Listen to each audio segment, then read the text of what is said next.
My name is Richard Higa, spelled Richard, Higa, Higa. I was born in Kilauea, Kauai, that's on a neighbor island, August the 9th, 1930. That makes August me 19? August 9, 9. 1930. That makes me 84 years old. Your parents, your siblings? Um, I'm a second generation. Our parents came from the old country. My dad, mom also came from the old country. Where? Okinawa, Okinawa. yeah, Japan.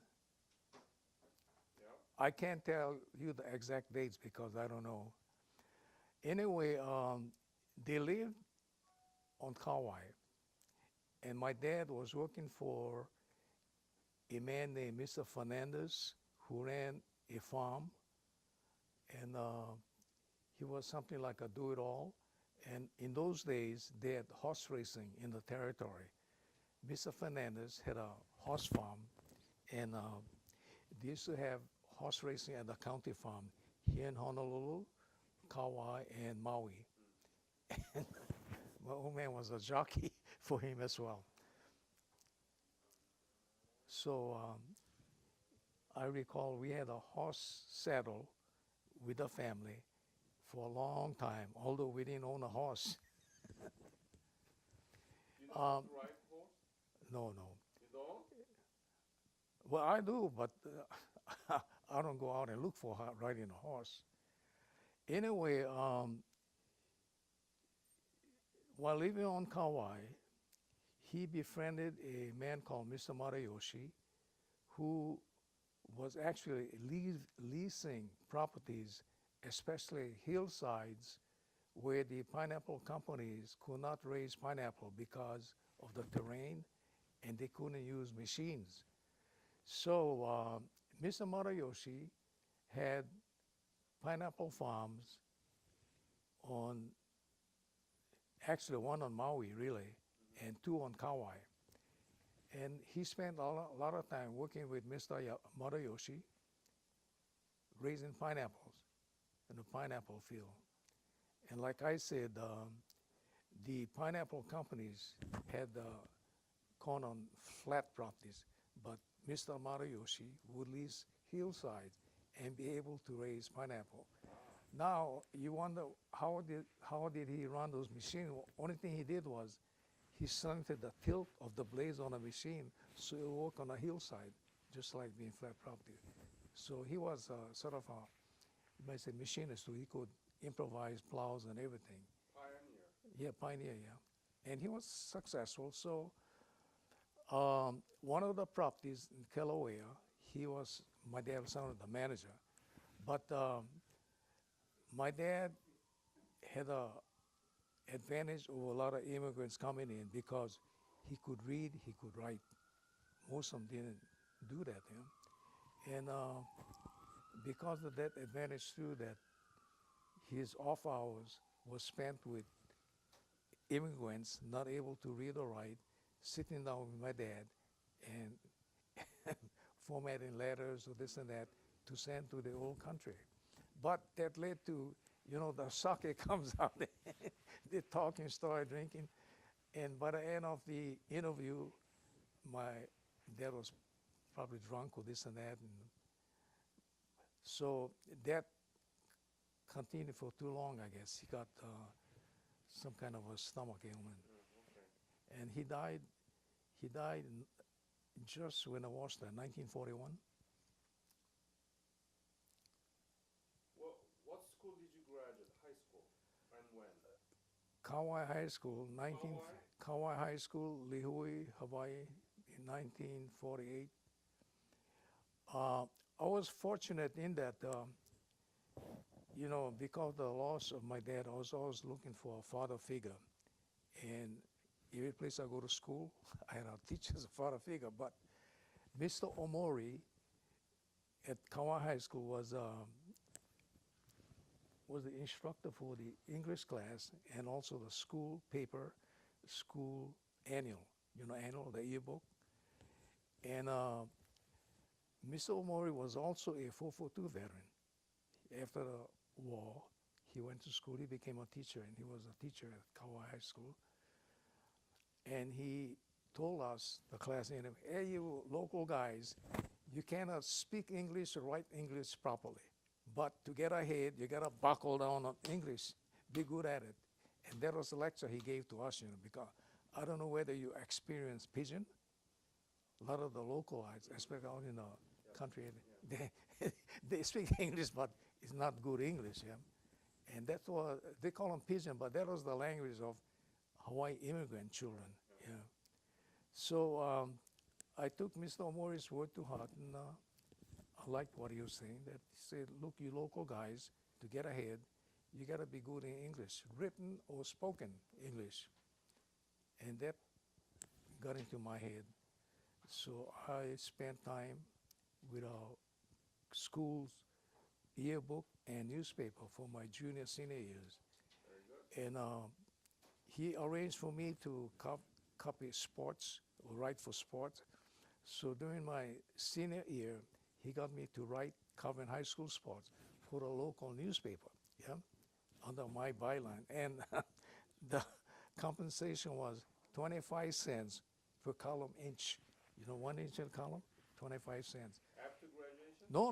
While During going to high school, yeah. Very good. Covering high school sports. So while I was going to high school, maybe in a month's time, I was just getting several dollars for my sports writing.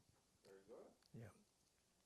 Did you know anything about Korea? Did you learn about Korea in your high school, or did you? Well, I tell you this, geography was one of my favorite subjects. And fortunately, during the war years, we had an atlas in the house. Yeah, we had probably 3 or 4 books. One was an atlas. And of course, I wasn't in the war, but all the newspapers and magazines that covered World War II, all over the Pacific, this and that, I used to follow on the map where they finance it. That kind of helped me in geography. I like geography. That's how you came to know Korea? Well, I heard that, of course, Korea and Manchuria was part of Japan those days, but I knew where Korea was, I knew where Manchuria was.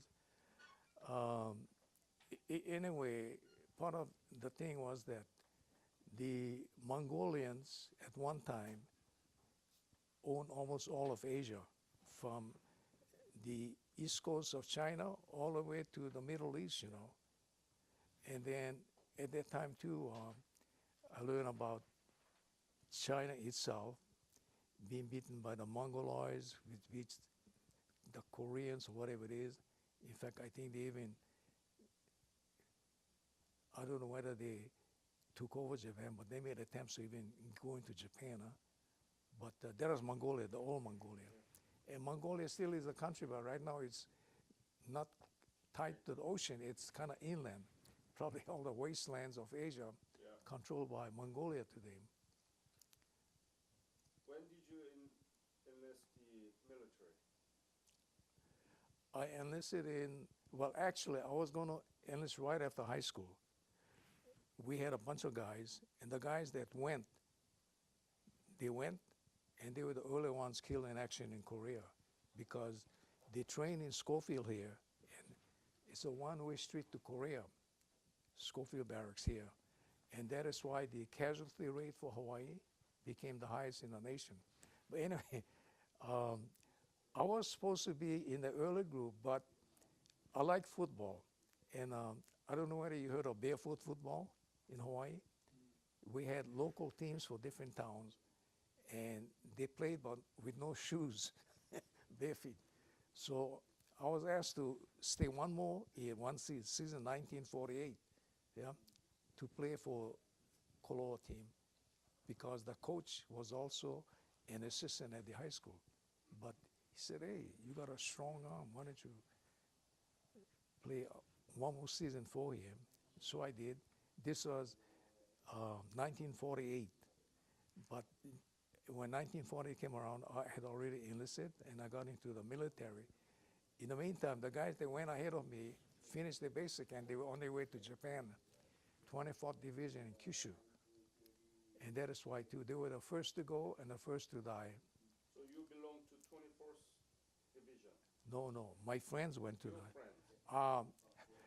Um, What? when you go in the military, they give an aptitude test, and they told me, with your aptitude test, you shouldn't be going to infantry. They arranged for me to go to communication school. So I was sent to Fort Monmouth, New Jersey, a signal school over there, signal corps. Yeah. So I spent 13 months at a signal school, and I graduated in August 1949. The war was going on in Korea, and of course, most of the graduates were going to Korea. But because of the need for communication types, the military, this U.S. military, of course, the we didn't have a separate air force. It was called the Air Corps, part of the U.S. Army. They wanted to fly the guys that were finished in signal school to Korea all the way, but they didn't have enough aircraft. And you know what they did? They contacted the Canadian Air Force and got them to provide the air transports that we use for parachute jumpers, you know, with the bucket seats on the side. They put us on, and you know, by the way, while this was going on, the U.S. did not have enough airplanes for air flights, so they, I don't know whether they borrowed or rented the Canadian Air Force, not maintained properly, and every week at least one issue land in the Canadian Rockies, engine trouble, this and that. One of those planes was one of that I have to get on, and we did get on, went to Anchorage, then had to land in Shamia. Shamia is a little island in the Aleutian, some kind of engine trouble, whatever. I could be dead today, but a lot of guys died in it. It's not announced that the U.S. rented defective aircraft from the Canadians and used them for air transport. They needed air transport. Take too long for the boats. The boats, yeah, they put all the infantrymen, the special all in aircraft. So I finally reached Japan, and eventually, When was it? this was July of 1950. So you arrived in Japan. Japan for processing, and they put us on a ship loaded with infantry guys too, and landed in Incheon. This was August of 19, no, no, late October of 1950. So we landed at Incheon, but you know, the Chinese had already entered the war up north. They were coming down. But I don't know whether you heard of Escon City. It's between Seoul, and we were there for a couple of days, and they couldn't decide what to do with us because the the unit station in Seoul was so get out, get out. What division you would belong to? Our signal battalion report directly to 8th Army headquarters. 8th Army headquarters. Of course, you know, 8th Army had 3 corps, I Corps, 9 Corps, and 10 Corps, and the Republic of Korea, I Corps. Yeah. Yeah. That is the makeup of the 8th Army. So No. tell me about the typical duty that you served. My MOS, my specialty is signalman, Yeah. radio communications. And radio communications up to that time was all by Morse code, beep, beep, beep, beep, beep, beep, beep, beep. Morse code. But this was the mechanization of communication. 60 words per minute teletype machine. That was it, and that was new. And I was in one of those units. Actually, they had a deuce-and-a-half-ton truck with a shelter in, and they had typewriters, teletypes, send and receive, and also the radio transmitter, receiver, transmitter in the unit, mobile. It's a mobile unit.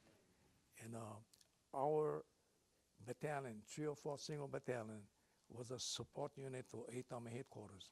So we had the guys at the headquarters end and the guys out in the field.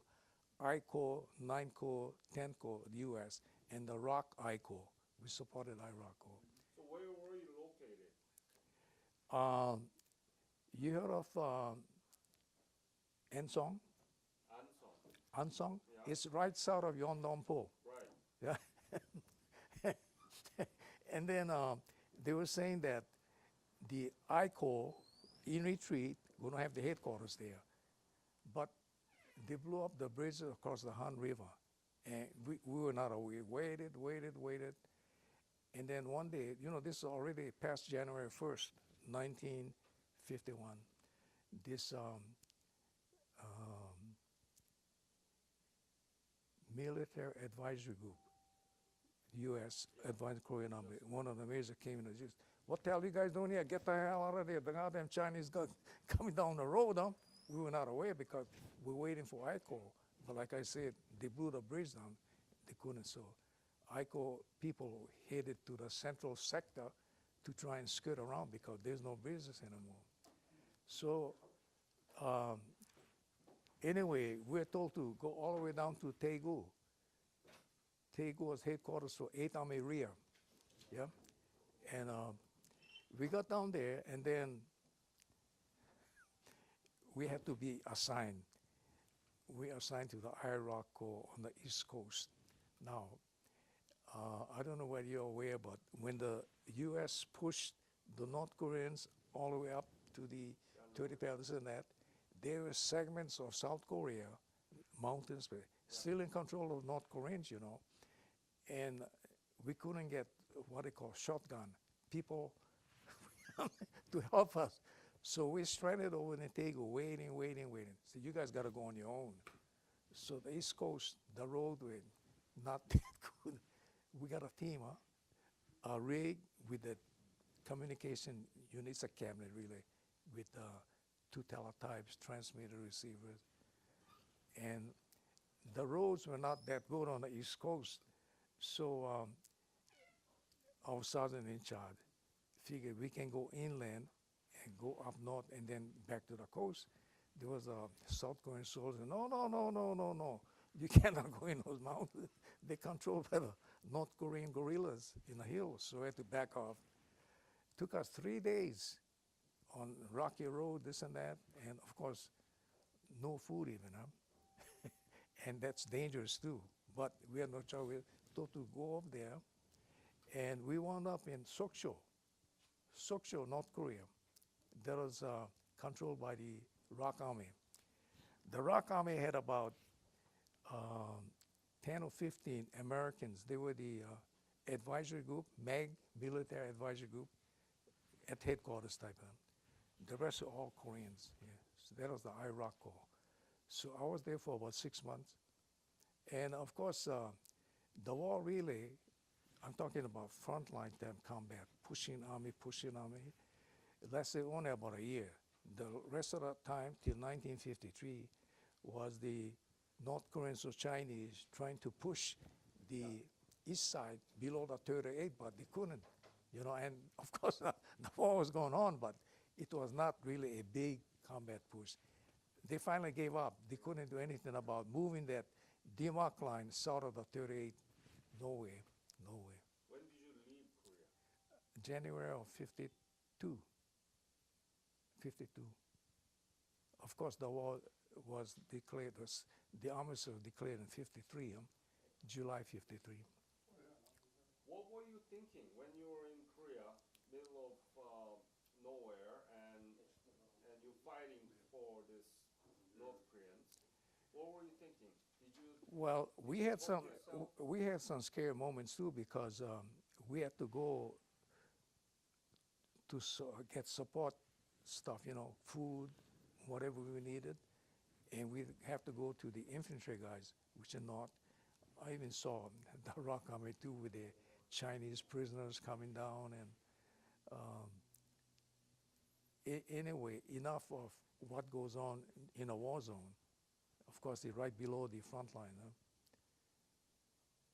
But looking back, I feel fortunate that I was able to come back because there was a time when we had two Australian or New Zealand P-51 fighters, two of them, flew right above us, and they strafed us 2 times, They thought we were North Koreans. I don't know why. When they had the advisory group about 200 yards away, and a little piece of metal hit me on the leg over here. That's about it. Put them band-aid. But we could have died because if they made another pass, then somebody would have died. took out our generator. So we had no generator, we couldn't communicate. But it happened several times. Some guys are saying even on front lines, they were strayed by even U.S. sometimes. Friendly fire, they call it. Friendly fire. Collateral damage. Mistakes happen. Yeah, mistakes happen. Why do you think it's been regarded as forgotten, the Korean War? Not in my eyes. I know. People are dying. Like I said, I have very close friends that died over there. Why And has it been forgotten in the United States? Well, maybe it's the fact too that the United Nations was already there, and they're saying that the United Nations is the one that will not permit any more wars to take place. Yeah, of course, when they went there, Truman on his own made the decision, to have American troops, not the United Nations. And of course, we still have United Nations, but we still have wars going on. When World War I ended, they were supposed to have a world court to decide all political stuff. They disbanded too. But What was the most difficult thing during your service in the Korean War? I tell you this, I wish I could have said was war zone. Of course, I've seen Americans, wounded at Chuncheon. I went to Chuncheon several times, yeah, and it's sort of a base, and I've seen wounded, KIA, whatever. But seeing the Korean populace, what they have to go through, that really I cannot forget, because this is out of Seoul, the full retreat of that would be 1950. When the Chinese entered the war and was nearly winter, we go on a hill, and of course the Korean civilians evacuating was not allowed on the highways. Yeah, they're strictly for military. So we go on this hill, low hill. We're waiting for, this is south of the Han. We're waiting for ICO advance to show up, but they never did show up. We go on a hill and see, snow on the ground. You see a river of black civilians, children crying. In the morning you get up, you see black children died during the retreat, frozen to death actually, all over the rice field. And you see me in Papa Sang, he has this airframe, I don't know what it was, his family appliance or what, but a load on his back, struggling on snow-covered hill, toppling, standing up, going in. Day after day after day. This is the retreat, the 1950 retreat. Yeah. Because they experienced the communists taking over Seoul. Now the communists coming again, and they would order to get out or whatever it is. I see these families suffering, kids, and the kids all night, they're crying, this and that. We can hear them, they write adjacent to us. Do you still remember that? Oh, yeah. It's still kids crying all night. And then you go during the day up in a hill, you see all those bodies black, all frozen to death. Have you been back to Korea after the war? Oh, yeah. When? Well, I worked for Hawaiian Tel that had an international department, for communications. And I was in international operation, head of them. So when the regulatory people went to see Kyo Suk Chung, I think. He was an ex-general, but head of Ministry of Communications. Went to his office to set up Seoul to Honolulu international telephone circuitry. But this was 1970, first time I went back.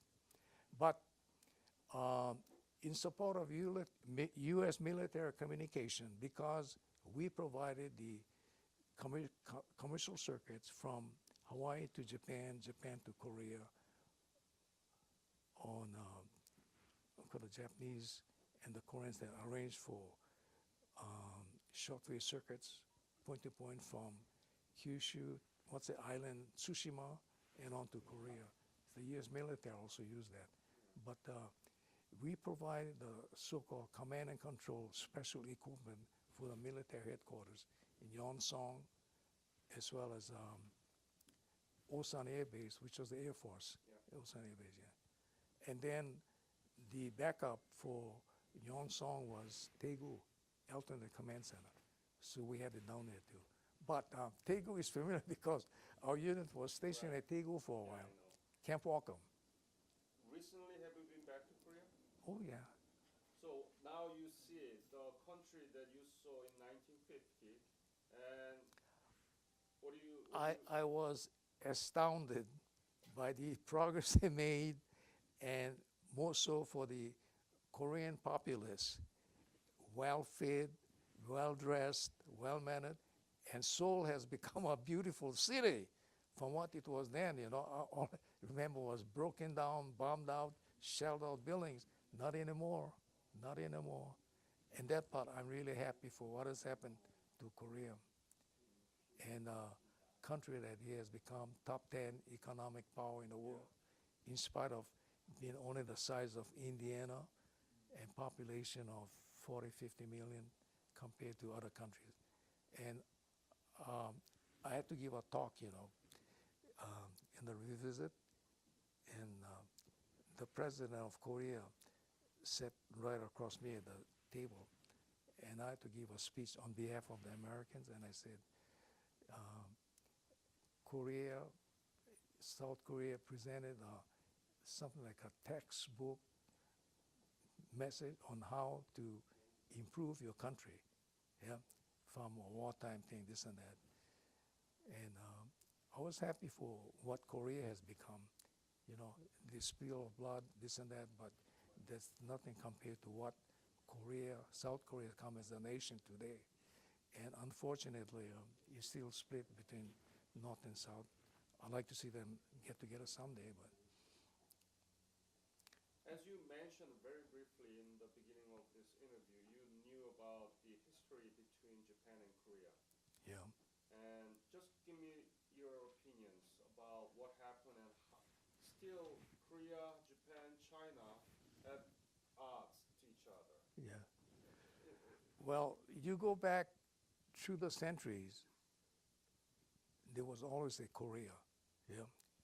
It couldn't be wiped off the map. And I think it's the peoples over there and their position on what they should be. And this is why too that in spite of the Mongols, the Chinese, the Japanese trying to control Korea, Korea still exists as a country today. You cannot wipe them off. And thank you for that. Yeah. That's what I'm happy about it. Mm. Unfortunately, there's a lot of countries today in the world that should use South Korea as a textbook on how to build a nation from the ground up. Yeah? And a lot of countries in the world can use what they did by themselves too. So, when I read about company like um, Samsung Yeah. going all over the world to put up the highest buildings in the world. Korea is also building the largest ship at Pohang, on and on. In fact, even Samsung building even Apple with their smartphones or whatever it is, on and on it goes. And it's unbelievable for a country that small and doing what they're doing. What is your message if you are asked to the young generations in the United States, in Korea about your experience? And the message for them, Yeah. growing up, study hard, do your best, and whatever you do, be good at it. Yeah? And your mind got to be such that you're thinking about peace all the time, not wars. Thank you very much.